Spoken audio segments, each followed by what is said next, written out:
Daniel Padilla? Dahan-dahan ng kalimutan si Catherine Bernardo.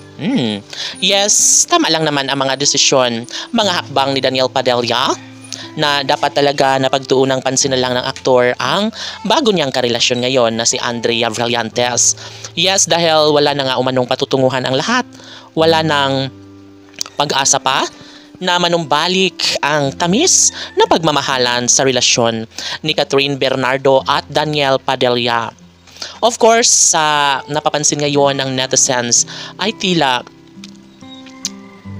unti-unti na rin namang natatanggap ni Catherine Bernardo ang lahat ng mga pagsubok na dumating sa kanilang relasyon ni Daniel Padilla, no? Ano pa nga ba ang dapat gawin ni Catherine para mahanap niya ang lalaking tunay na magmamahal sa nag-iisang Catherine Bernardo? Sabi nga ng mga netizens na maghintay na lamang ang pretty girl na si Catherine kung kailan niya matagpuan ang lalaking makasama niya hanggang sa pagtanda.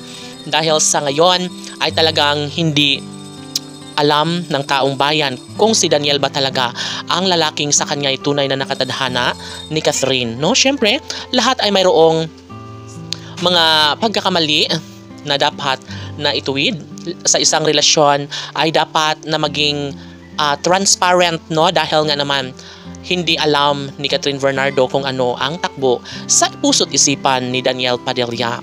Nangyayari na ang lahat sa kanilang sweetness, sa kanilang matamis na pag-iibigan, at nariyan na sa buhay ni Daniel Padilla ang pretty girl na si Andrea Brillantes, no? So, syempre, maaari din naman na mangyayari na talagang tunay na maikasal si Andrea at Daniel, no? Dahil nga naman sa kanilang mga pangako na talagang sila lamang ang magmamahalan sa habang buhay.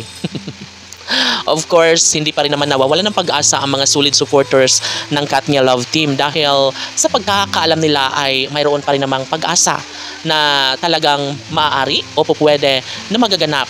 Dahil bilog ang mundo, posible pa rin naman na mayroong pagbabalikan na mangyayari sa mga puso ni Daniel at Catherine Bernardo. Sa halip na magiging happy si Catherine ngayon sa kakahanap ng lalaking magmamahal sa kanya, ay maaari pa rin naman na magmasumpungan ang lahat ng mga sakit na nadarama sa puso ni Catherine Bernardo.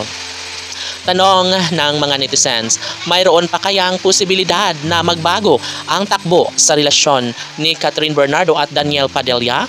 Waging-wagi na nga kaya itong si Andrea Brillantes sa pagmamahal at matamis sa pag-ibig ni Daniel Padilla? Well, abangan na lang natin ang mga susunod na mga kaganapan sa relasyon ni Andrea at Daniel at ng ex-girlfriend ni Daniel na si Catherine. Laban!